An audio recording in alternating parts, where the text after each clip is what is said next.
Boerne Radio's Townhall program is paid for by Rich Sena for BISD School Board. Responsible leadership matters. Our board has saved taxpayers $27 million in interest since 2023 and $85 million since 2016, while keeping one of the lowest school tax rates in our region. I'm Rich Sena, asking for your vote. Political ad paid by Rich Sena for BISD School Board. And welcome to a very special Boerne Radio Town Hall session. Baron Wiley here in the Boerne Radio studios here on Main Street. And ladies and gentlemen, the primaries are done. There's a runoff happening later, but right in the middle, just to make it fun, the school board election is up. And I'm here in the studio with Mr. Rich Sena, running in place 7. And I say, how are you, my friend? I'm doing great today, Baron. Thanks for having me. I can't believe I do the news every day here on Boerne Radio. And it seems like every day I'm reporting something great happening at Boerne ISD. Either from our students' athletics, that's the easy low-hanging fruit. But there are so many things to brag about coming out of Boerne ISD. And again, thanks to your leadership over the last 12 years, you're running again. So where do you want to start on just bragging on Boerne ISD, my friend? Well, thanks, Baron. There's so much good news to share, and we're very proud of our district. But it can't happen without a supportive community and a great team, starting with some great, wonderful fellow trustees on the board. We've got incredible teachers, hardworking, committed teachers. We've got great administrators, principals, and we've got an awesome support staff. The bus drivers, the food service workers, the custodians, the maintenance workers. It's kind of like an airplane. The left wing is your educators. The right wing is your support staff. And if one of those wings goes down, the plane crashes. You need all. You need both. Yeah. And I think a great team has been built over the years to provide maximum value to our district. And, you know, not to get too quickly into finance, the reality is we spend about $3,000 less per student than the average school district in Texas. And we're far below what local private schools spend per student. So we have to be efficient in what we do. We have to pursue excellence, promote excellence, maintain excellence, and bring best value and opportunities for our kids. It makes me so proud to be a citizen of Boerne. And I like to joke, good Lord, that's why we're growing so much, is because of our great school systems here. So again, keep up the great work. Well, you know, you can have great parks, you can have good roads, you can have all those things. But if you don't have a great public school system, a community can never thrive. They just can't. You have to have it. That is the linchpin. We have over 11,200 students in our school system. When my oldest child started in 1992 at Fabre Elementary, we had 3,200 kids. And though we've grown a lot, I like to believe that we still have that small town feel, that small town character. That's something we really, really work hard on maintaining, the traditions and the culture. Yes. Things like Boerne Outdoor Academy. Those are super, super important to make everyone feel valuable and not just a number. What I love is that you mentioned your daughter there, Fabre Elementary. She's grown, and you still have skin in the game. Absolutely.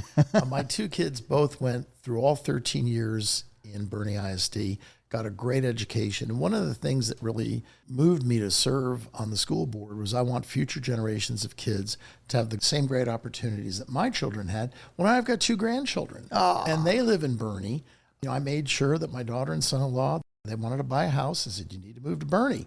And they did. And now I've got 2 beautiful granddaughters. And within a couple of short years, my oldest will be starting at Cibolo Creek. So we're very, very excited about that. If folks don't know you personally, again, we just found out, father, grandfather, served on the board already for 12 years. Right. But who are you, Rich Sena? Well, I'm a dad. I'm a neighbor. I'm a community volunteer. You know, I learned a lot from my parents. I'm a first-generation American. And education was super important to my family. That was the meal ticket of how you get ahead in America and achieve the American dream. And so you respect education, you respect your educators. If any one of my siblings or I ever got into trouble at school, it was our fault, not the teacher's fault. Okay, you support the teacher.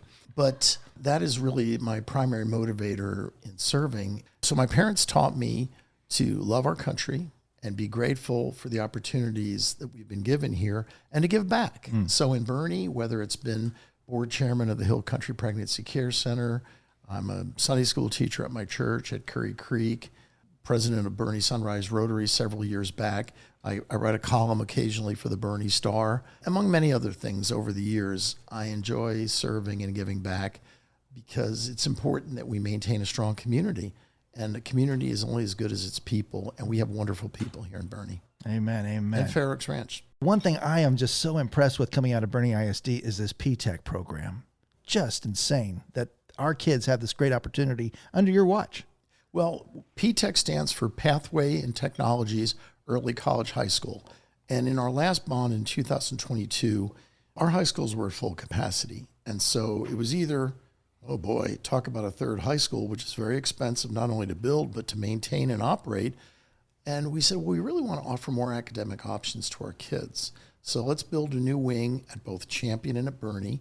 And at Boerne, it houses the Health Careers Early College High School. And kids from both schools can go to that. We shuttle the students back and forth from Champion to Boerne and vice versa. And at Champion, we've got our cybersecurity early college program. That's in its 4th year, and the Health Careers is in its 2nd year. So within 2 years, we will have over 200, close to a quarter of our high school graduates graduating not only with a high school diploma, but with an associate's degree. And this will save their families thousands and thousands of dollars in educational costs. And the other great program is the welding operation over there at Champion, where these guys can walk out of high school into a full career. You know, the trades is really, really key. It's having a rebirth in America. Back in 2013, the Texas legislature passed House Bill 5, which mandated the creation of new pathways for high school students. Rather than just one traditional focus, there are many, many more options, including a lot in what we call career and technical education fields. Well, the average number of pathways for a school district our size is 5 pathways. We actually have 12. Wow. So we have a lot more choices for our students, whether it's welding, as you mentioned. And by the way, I was honored to be taught by some wonderful students and teachers at Champion, and I got my welding certificate. What? I've been told that I was the first trustee in the state of Texas to get certified with this program. So that was exciting. We've got... I need some fence work, by the way, Rich. Can you come over? We'll talk about it after the interview. So we've got ag programs, we've got floral programs, we've got a culinary program, which is wonderful. It's housed out of Boerne High School. There's a lot of different ways you can go, so that when we say our students are 95% college, career, or military ready, there you go, by the time they graduate from high school, the state average is a little bit over 80%. So we are way ahead of the state average. And the other thing, when we talk about military ready, there are a number of kids that go directly into the military upon graduating from high school. But we also have a tremendous JROTC program with about 130 kids from both Boerne and Champion. It's housed out of Champion, and they learn leadership, they learn patriotism. A lot of really, really good things are happening there. And I've met these kids, and they're wonderful. And they're just learning so much. So it goes beyond just, obviously, reading, writing, and arithmetic is the core. You need to be able to do all those very, very well.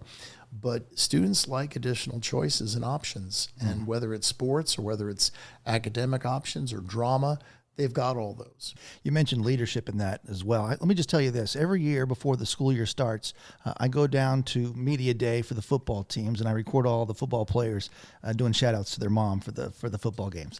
And every one of them, so help me, every one of them, yes, sir, yes, sir, yes, sir. They're respectful. And so not only is it just about academics, but it's this character-building theme that I've just witnessed firsthand coming out of Boerne ISD. They get that obviously at home from their parents. Sure. They get it from their coaches. They get it from their teachers.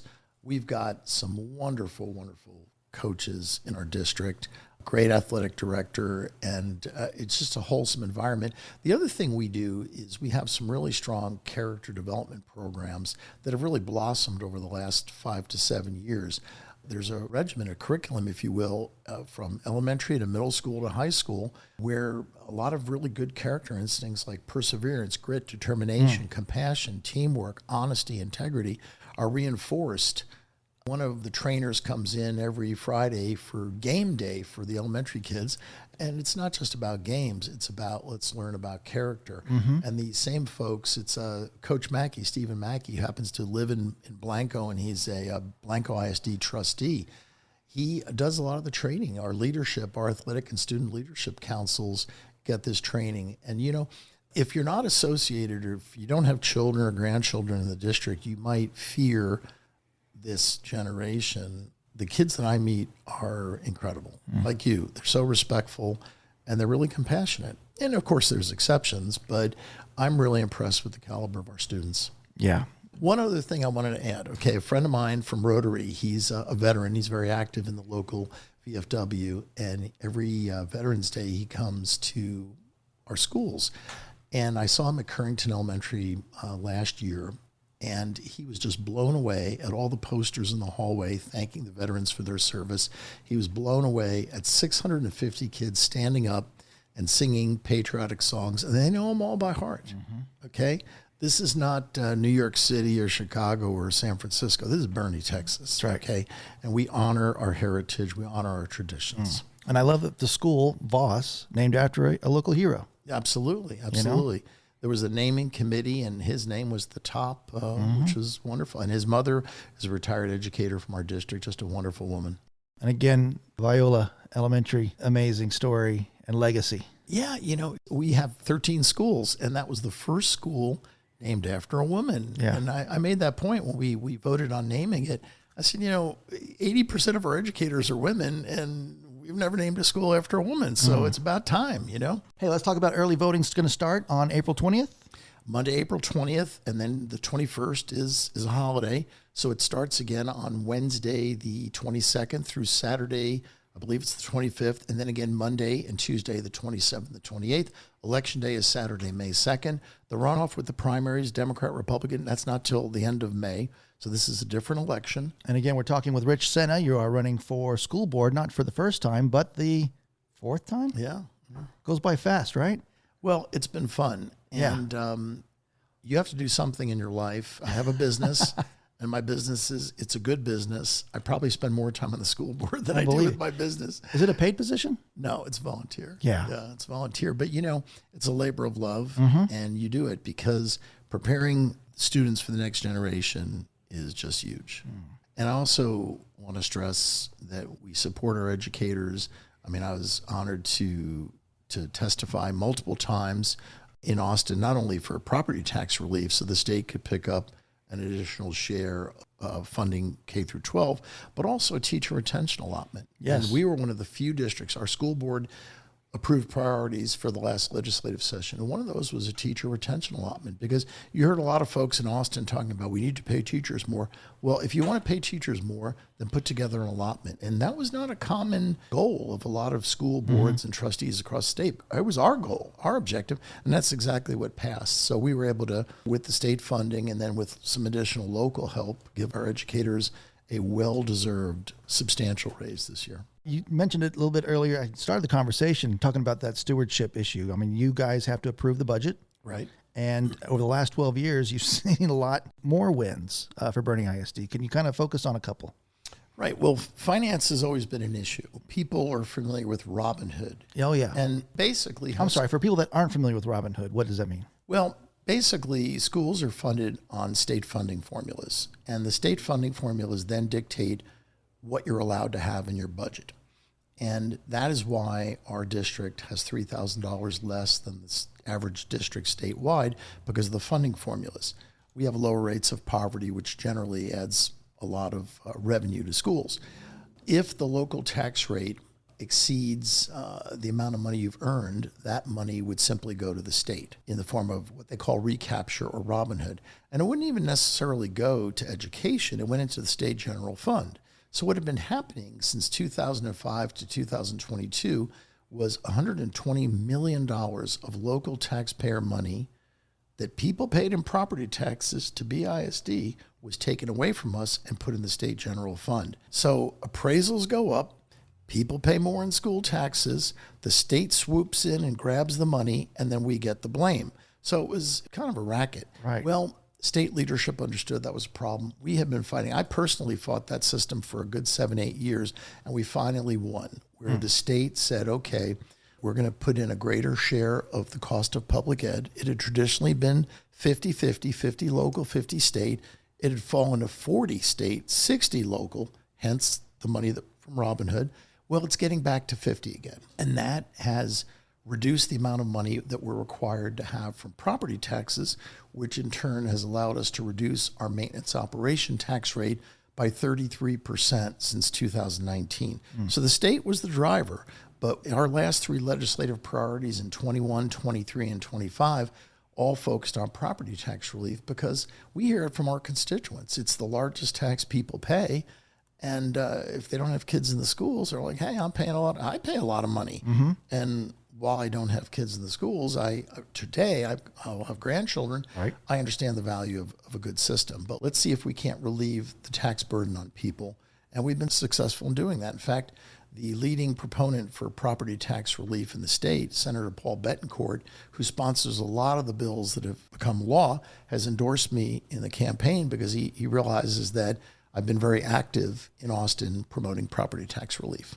Rich Sena, your website is senaforbisd.com, and you've got a place on here where you're looking for some volunteers. Hey, anyone that helps, it's always welcome. Support, tell your friends, and there's lots of ways to put folks to work. One thing I enjoy reporting on Boerne Radio News is, once again, Boerne ISD has received an A rating in Texas. How does that happen? What class are we in? Well, the rating system is based on various factors. It's student achievement, it's year-over-year growth of students, it's closing the gaps between various subpopulations, your poorer students, your underserved students, your emerging bilingual students, and your graduation rate, and your college, career, military readiness. I mentioned that our college, career, military readiness is way, way over the state average. That helps us get an A. Our graduation rate exceeds 99%. Statewide, it's about 90%. So Texas does very well compared to California or New York. And of course, Boerne with 99% plus, it's hard to do much better than that. And we have the Boerne Academy, actually, which is a school designed in a non-traditional setting that if a child does not prosper in the traditional high school format, they can go to the academy, they get a very, very good personal interaction with teachers, and they can graduate early if they so choose. If somebody turns 18 in October of their senior year and they want to go in the military, they graduate in October, as long as they fulfill the requirements to graduate. So we graduate a pretty good number of kids out of that program every year.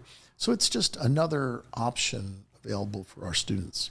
Speaking of the academy, this is another institution named after Boerne citizens, the Mitchells, right? That's right. It's George and Bedelia Mitchell that were very, very good community servants and active in their community. And it was great to... And they lived the American dream. They did. They sure did. And it was interesting because the naming committee that was formed a few years back favored Viola Wilson, but they also liked the Mitchells. And we just decided, well, we're going to name the elementary school after Ole Wilson, because she was an elementary school teacher for over 40 years in Boerne. Yeah. But then we honored the Mitchells because they were about the American dream and giving another chance. And of course, the academy kind of represents that. And it also houses the over 18 program for our students, those with severe disabilities or learning disabilities, to prepare them for as thorough a life as they can possibly have.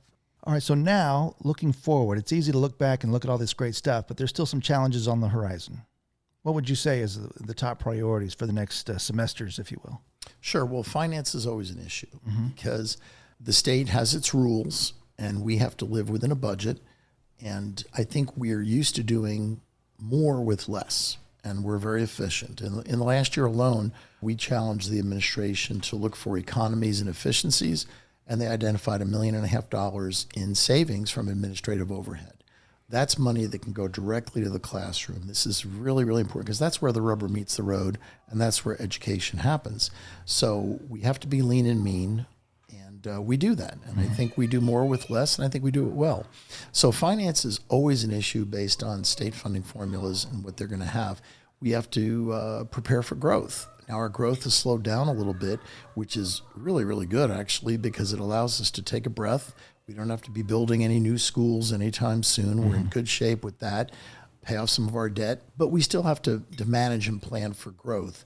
And along with that is retaining the traditional culture that is unique to Boerne, that makes Boerne special. People come here because they love the feel of the town, the small town. We don't want to lose that.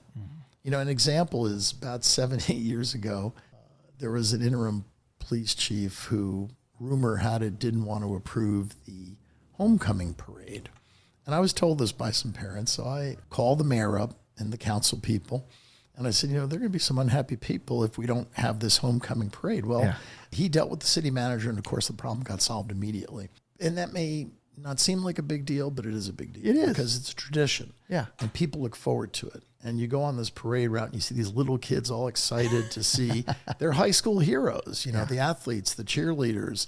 And it's one of many, many things that makes this a special community. Oh, yeah. And we have to hold on to that. Yeah. We do not want to lose that. Correct. But that requires work. It does, absolutely. But again, what a joy. How many towns do you still know does a parade, from the park down back to the school? It's just fantastic. And maybe the seniors, the football players going to the elementary schools and having someone that they can look up to at that level. It starts there. It really does. And whether it's returning prior to your graduation to go back to the elementary school that you attended, whether it's going there to mentor a kid, there's that relationship there.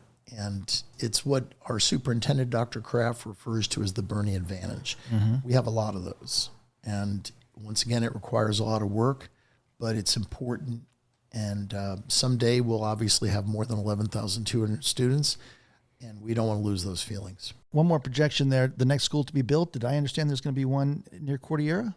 Well, we own land there in Bergheim. We own land along Interstate 10 at the county line.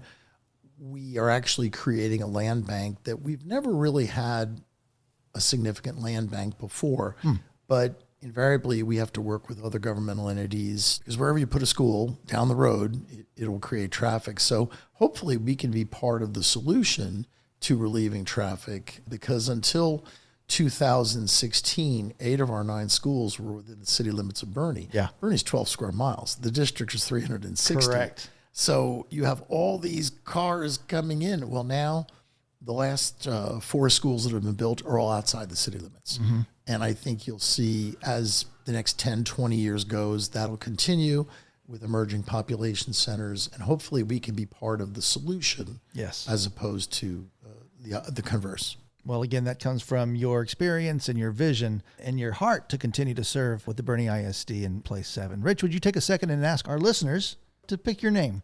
Okay, well, that's always a little bit challenging. Yeah, right? It almost sounds a little egotistical, but my fellow Boerneites and Fair Oaks residents, I would be humbled to receive your support for continued service to education. I don't think there's a more important thing we can do than educate our youth and give them a foundation for a successful life. So I would appreciate your vote for continued service in this volunteer job that I love. Early voting again starts on April 20th. Election day is May 2nd. And if they want to learn more about you, Rich, where do they go? They can go to my website, contact us, and I will meet with anybody, anytime, anywhere. When it comes to advocating for our schools, I will go anywhere, anytime, any place to advocate for Boerne ISD, our children, our teachers, because that's the job. That's Sena for BISD.com. Rich Sena, thank you so much for being a part of this great community. Thank you very much, Baron. Have a blessed day. And thank you for listening to Boerne Radio, 103.9 FM. Boerne schools helped shape my children for 13 years, and now my grandchildren will follow the same path. I'm Rich Sena. For 12 years on the Boerne ISD board, I've supported teachers, students, and responsible spending. I'd be honored to continue serving our community in Boerne. Political ad paid by Rich Sena for BISD School Board.